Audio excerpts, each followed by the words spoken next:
All right, here she comes now. She's starring in a romantic spy film, Duplicity. It opens this Friday. Please welcome Academy Award winner, Julia.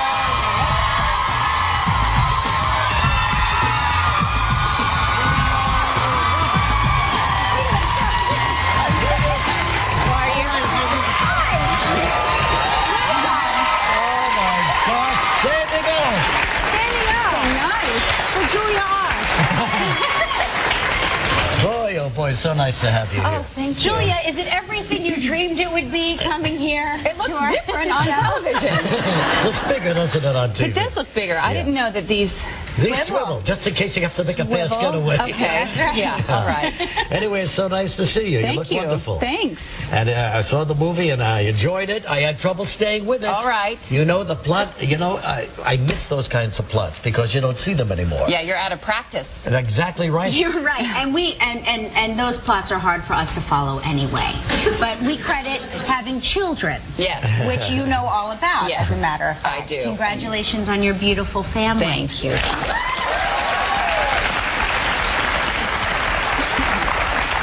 I always thought the boy's name of the twins was Finn, but it's Phineas. Well, it is Phineas, and we call him Finn. Ah, okay. And Phineas, why Phineas?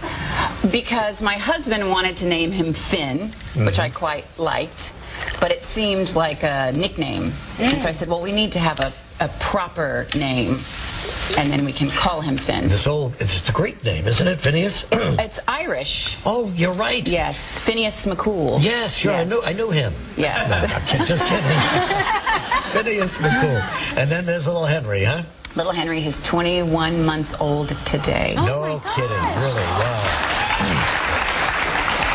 And the baby girl. And the princess Hazel. That's Hazel. right. Hazel look like you? She looks like my sister. She has big blue eyes and real blonde hair. And, yeah, she's lovely. Oh, that's great. I saw you on Letterman last night. Oh, yeah. Now, what are we going to do about him? Don't you just adore him? I think we have a similar relationship with him. He loves us both. We've both kissed him. But he really, I know he likes me a little bit, but he really loves you. I just love him. Could you feel the intense love come pouring out of his nose, out of his ears? Listen, I always am so terribly close to throwing up in my own hand before I walk out there. It's a terrifying experience. Terrified. And it's very cold. It's very cold. And, yeah, which is why I try to dress. A lot of those girls not dressing for the shows these days. Right. Oh, yeah. Oh, well, you should see this one when she goes out. Hey, whoa. I go totally nude. I feel, when am I going to get that sort of lift from the chill ever again? But I had heard that he lines his suits with fur, and that's why it's so cold in there. Maybe he does. But I patted him down Did you last really hear that? I heard that, but it's not true. I He don't showed think me so, the no. inside of his suit. But he came on awfully strong. Did you think? Oh, Did you think I absolutely. didn't? Yes, you came on strong, too. And I was thinking, in another life, an earlier time, both of you are not involved with anyone, that maybe this could have been Something. A match. Mrs. Letterman. Julia Letterman. Anyway, it was a lot of fun. It was a great show. Thank you. You were terrific. I won't tell that same story on morning television, I promise. What a story she told us. That she had to be. First of all, she said to Dave, "Will you bleep me?" Well, of course, Dave took that seriously. But He no, got all excited. If she told this story, which involved somebody else's language, and so she was just telling the story, it was very, very funny. Thank anyway, you. It's great to have you here. We're going to come back and talk some more. Okay. And talk about this new movie. Last night they were eliminated from Dancing with the Stars. Tomorrow, a performance by Belinda Carlisle and her partner, Jonathan Roberts.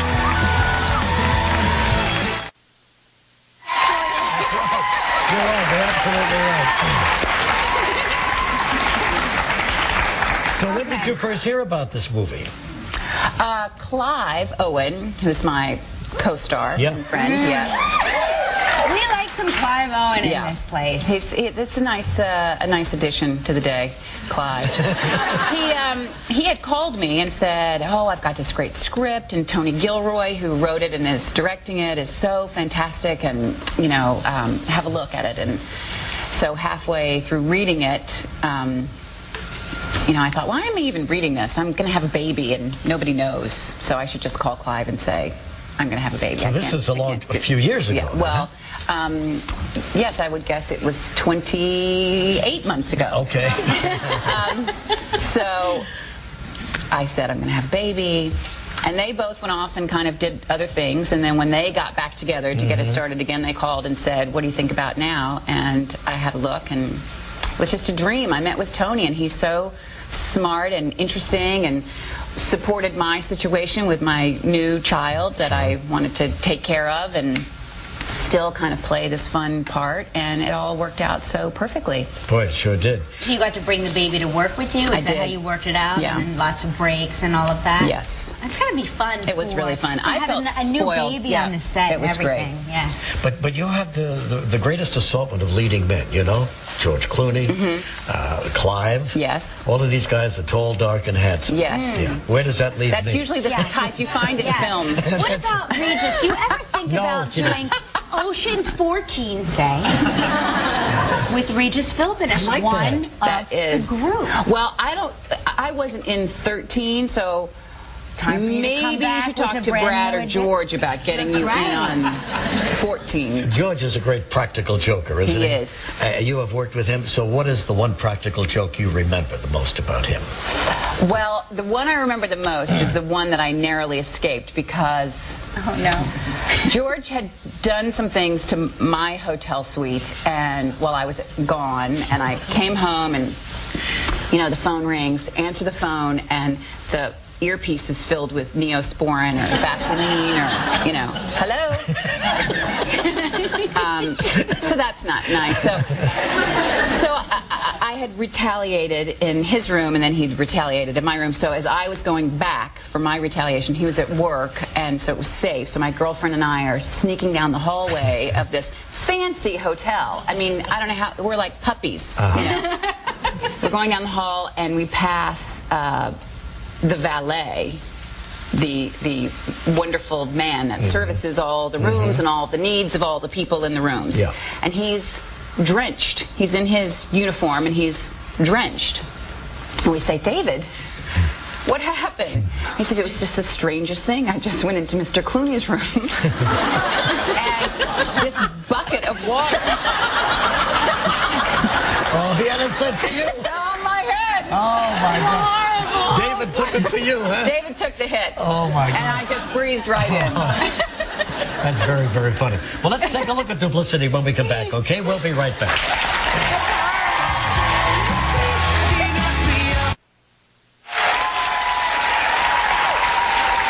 So, this movie is called Duplicity, and for good reason when you see it, of course. It's about two spies who have worked opposite each other for various organizations, and they are there to collect information about whatever the adversary is of the corporation that they're working for. But then eventually they wind up together, but it's filled with little blind alleys, you know, and detours, intrigue, yeah.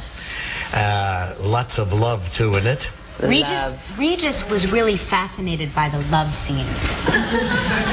And they are love scenes. They're not sex scenes. No, but they're love scenes. Do they get uncomfortable to shoot? Do they ever get more comfortable? Because I think that they would start out being uncomfortable. I don't really do them. Really. I'm the sort of girl that always, like, someone kisses me and then we fall out of frame. Right. In my movies, do you request that, or? Yeah, can we just fall out of frame? I mean, it just seems like the parts that I'm attracted to aren't the parts that call for my parts. Whoa! You got away with words, you know? I think your parts Listen, are if there had been a cookie in my room, I would be There a you little bit go. more. Not a bottle of water, not an apple, nothing. Didn't you see the lovely water fountain down the hall, though? That's nice. Help yourself. When's the last time you saw a water fountain? 8th grade? We have one here. Really? Yeah. Someone go by and clean that thing from time to time? Not really. You're a good sport, believe me. Okay, so anyway, eventually these two get together in a personal relationship, but they can't stop with this spy thing and fooling one another. We have some trust issues. Exactly. And in this particular scene, you are testing him on his fidelity, okay? I'm just asking a couple of questions. There you go, that's all. Duplicity. You never know what to expect. The reviews are out on the post. You got 4 stars today. Oh, great. Absolutely. It opens on Friday. Duplicity.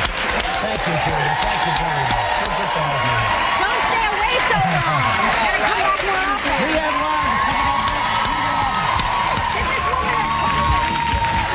Friday on Live, Julia's co-star in Duplicity, actor Clive Owen.